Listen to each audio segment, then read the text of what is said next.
बिना सत्संग विवेक न होई, राम कृपा बिनु सुलभ न सोई। राम सिया राम सिया राम जय जय राम। राम सिया राम जय जय राम। नमस्कार दोस्तों, मैं हूं ममता तिवारी और आप सभी का स्वागत करती हूं मेरे चैनल ममताज वे में। कैसे हैं आप सब, तो ये बताने के लिए कमेंट बॉक्स में जय माता दी हमेशा की तरह ज़रूर लिखिए। तो चलिए आज हम इस वीडियो में जानेंगे कि कौन सी हमारी 5 आदतें जो हमारे घर को स्वर्ग बना देती हैं।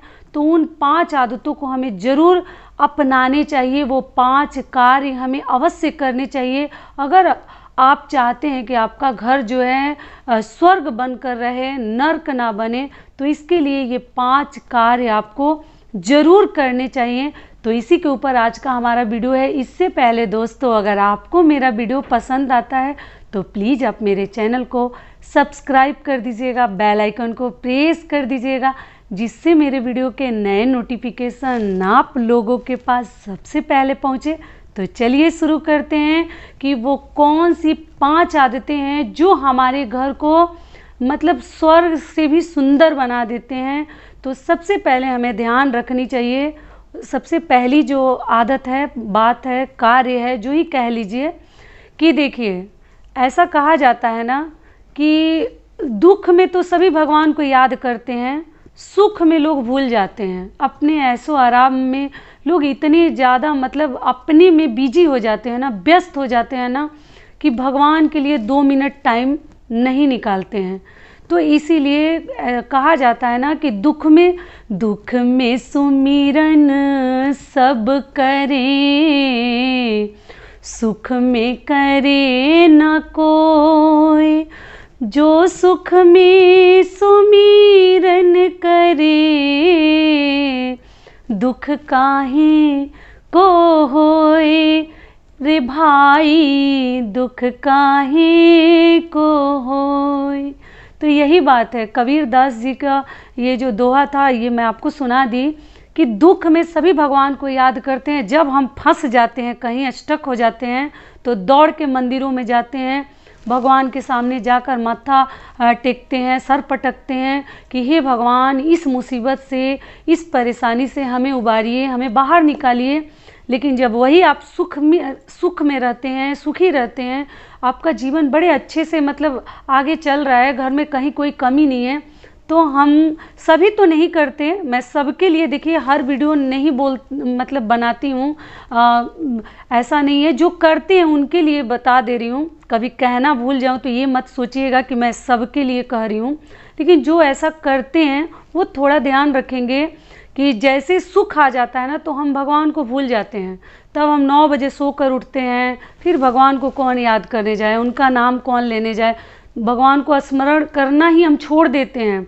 तो ऐसा हमें कभी भी नहीं करनी चाहिए। अगर अपने घर को हमेशा सदा आपको मतलब सदैव चाहते हैं कि स्वर्ग बनकर आपका घर रहे, तो मैं तो कई वीडियोज़ में ऐसे बता चुकी हूँ कि बिना पूजा पाठ किए, बिना भगवान का मतलब स्मरण किए, उनका नाम लिए, आपको अपने मुख में अनाज कभी नहीं डालनी चाहिए। क्योंकि दुख में ही सिर्फ भगवान को याद करना कोई ज़रूरी नहीं है, सुख में याद कीजिए ना, कि दुख आपके घर आए ही ना। हम जब सुख में भी याद करते रहेंगे तो दुख हमारे घर क्यों आएगा। जब भगवान की कृपा दृष्टि सदैव हमारे ऊपर जब बनी रहेगी तो दुख तो हमें छू ही नहीं सकता। ऐसे तो भगवान की मर्जी के सामने एक पत्ता भी टूटकर पेड़ से नहीं गिरता है। लेकिन हमें भगवान को सदैव याद करते रहना चाहिए। ऐसा नहीं है कि सिर्फ दुख में याद करें, सुख में भी भगवान को याद करते रहिए। 1 लोटा जल जरूर दीजिए और भगवान का पूजा अर्चना करके ही अपने मुख में आपको अनाज डालनी चाहिए, वो स्त्री हो या पुरुष हो। ऐसे मैं बता चुकी हूँ, फिर भी इस वीडियो में ये बहुत बड़ा ये कार्य था जो आपको करनी चाहिए। तो ये हो गया हमारा पहला नियम, पहला कार्य। दूसरी बात क्या हो गई कि दूसरों के खुशी में खुश होना सीख लीजिए। अगर अपने घर को स्वर्ग बनाना चाहते हैं तो दूसरे की खुशी में जब खुश होइएगा तो भगवान सदैव आपके ऊपर भी खुश रहेंगे और आपको भी चारों तरफ से भरते रहेंगे।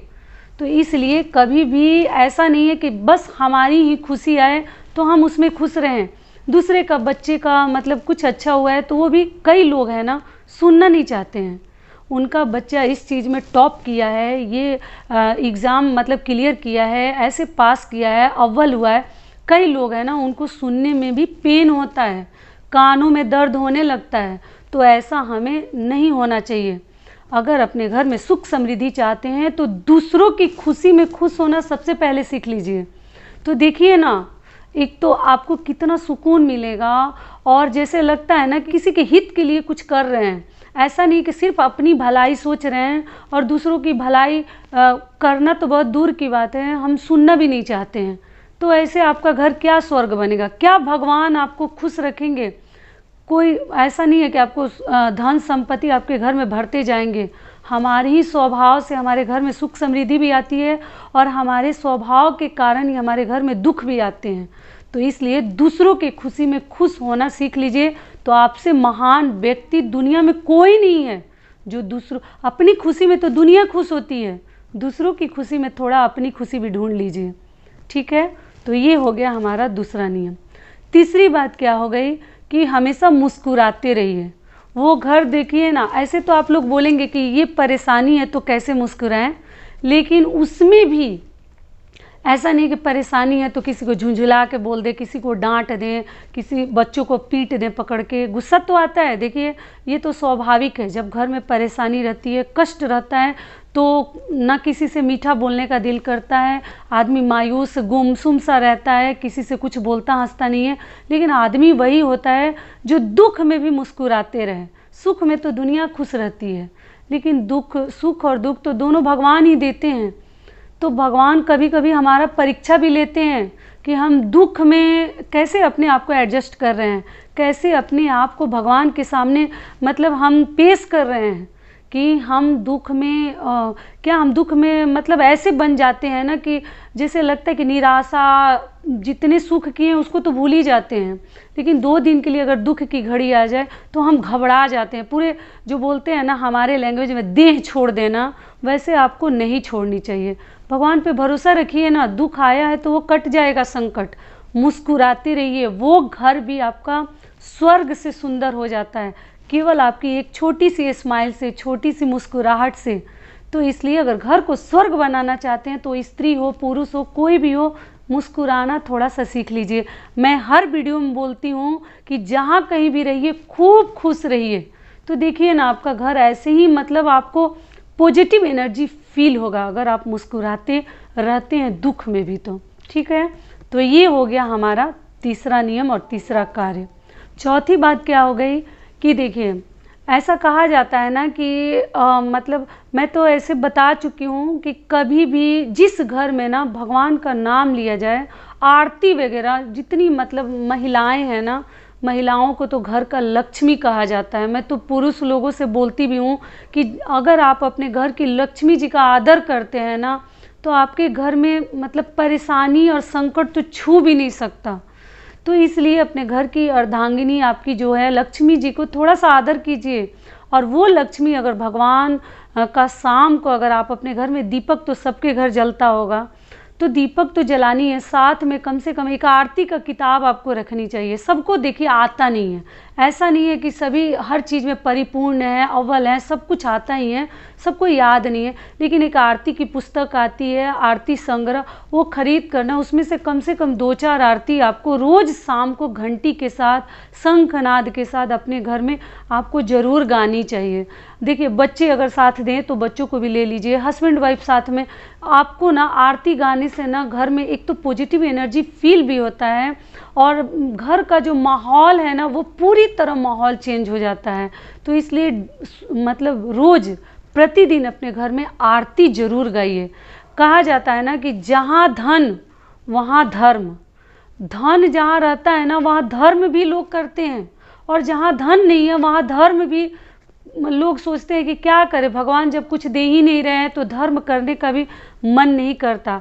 इसलिए जहाँ धन वहाँ धर्म, तो आपको धर्म भी करते रहनी चाहिए। धन ऐसा नहीं है कि कई साल पहले ही मैं बता चुकी हूँ कि धन भगवान देते हैं तो केवल आपके लिए नहीं देते हैं, धन को धर्म में भी खर्च कीजिए, क्योंकि धन का 3 ही गति होता है। कई वीडियोज में बताते आ रही हूँ, बता चुकी हूँ कि दान कीजिए, नहीं तो अपने ऊपर भोग कर लीजिए, नहीं तो वो धन जो है कोयले के समान नाश हो जाता है। तो इसलिए जहाँ धन वहाँ धर्म, तो थोड़ा सा धर्म का भी रास्ता अपनाइए, अपने घर में कथा कहवाइए, पूजा अर्चना में थोड़ा सा खर्च कीजिए। जो भूखे मनुष्य हैं, जिसको ज़रूरत है, उनको ज़रूरतमंद लोगों के ऊपर भी थोड़ा सा पैसा दीजिए। ऐसा ना कंजूस बन जाए कि धन है तो उसको हमारे हाथ से निकल ही नहीं रहा है, तो ऐसा भी हमें कंजूस नहीं बनना चाहिए।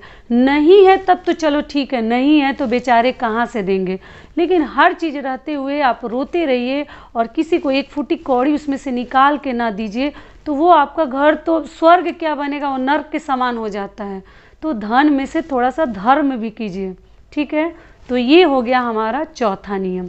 5वां और आखिरी नियम क्या है, देखिए, आपको कम या ज़्यादा आपके नसीब, आपके भाग्य से जो भगवान ने आपको दिया है उसी में खुश रहने की आदत डाल लीजिए। मुस्कुराना तो है ही, वो तो मैं बता चुकी हूँ, लेकिन खुश रहने की अगर आदत डाल लेंगे ना, तो हाय हाय हाय धन आप नहीं करेंगे। जितना भगवान दिए हैं उसी में, जो बोलते हैं ना, संतुष्टि अगर आपके अंदर आ जाएगी ना, तो आपसे बड़ा, मतलब दुनिया में आपसे उच्च विचार वाले, आपसे बड़ा महान व्यक्ति कोई है ही नहीं। क्योंकि जितना में है उतना ही में सबसे अच्छे से तैयार हो जाइए, सबके बराबर बनने की थोड़ा बहुत कोशिश कीजिए। ऐसा नहीं है कि कोशिश करने के चक्कर में कुछ ऐसा ही कर जाएं कि पूरे जीवन पछताना पड़े, वैसा नहीं करना है। लेकिन जो ही भगवान का दिया हुआ है उतना ही में खूब खुश रहिए कि हमें जो भगवान ने दिया है बहुत अधिक दिया है। कई लोग हैं कि 2 समय का भोजन भी नहीं मिलता। अगर आपको 2 समय का भगवान भोजन भेज रहे हैं ना, किसी भी रास्ते से, या आप जॉब कर रहे हैं, या आप श्रमिक हैं, या आप बिजनेसमैन हैं, मतलब किसी भी रास्ते से भेज रहे हैं, लेकिन भेज रहे हैं ना, तो इसलिए जो है जितना है उतना में खुश रहने की आदत डाल लीजिए, संतुष्टि लाइए अपने अंदर। क्योंकि ये जीवन जो है ना, इस जीवन में कभी पूरा नहीं होता। हमारा जो लालच है बढ़ते जाता है, तो अपने लालच को और अपने जो बोलते हैं ना शौक को थोड़ा कंट्रोल में रखिए। तो देखिए ना, आपका घर ऐसे ही स्वर्ग बनते जाएगा। जितनी नियम विधियाँ इस शरीर में ही है, मन में है। जो अपने मन को कंट्रोल में रखेगा, भगवान का नाम लेगा, और ये जो मैं 5 नियम बताई हूँ इसको फॉलो करके देखिए। अगर आपको सुकून जैसा फील नहीं होता ना, तो मतलब मैं लिख के देती हूँ, आपको इतनी संतुष्टि मिलेगी और इतना सुकून फील होगा। अगर ये 5 कार्य अगर आप फॉलो करते हैं, ध्यान देकर चलते हैं, तो मतलब सोच लीजिए कि कल से ही ज़िंदगी चेंज हो जाएगी। जो लोग रोते फिरते हैं, दुखी रहते हैं, उनसे अपना कष्ट कहते हैं, उनसे कहते हैं जहाँ बहुत ज़रूरत हो वहीं कहिए, नहीं तो चुप रहिए, भगवान पे भरोसा रखिए। तो यहीं तक का था हमारा वीडियो। आशा करती हूँ, उम्मीद करती हूँ कि इस वीडियो से जितनी मेरी माताएं बहनें और भी लोग हैं उनको लाभ मिलेगा, और आप लोग इस 5 टिप्स को ज़रूर फॉलो करेंगे। तो फिर मिलती हूँ एक नए वीडियो में। तब तक के लिए नमस्कार। स्वस्थ रहिए, सुरक्षित रहिए, और जहाँ कहीं भी रहिए खूब खुश रहिए।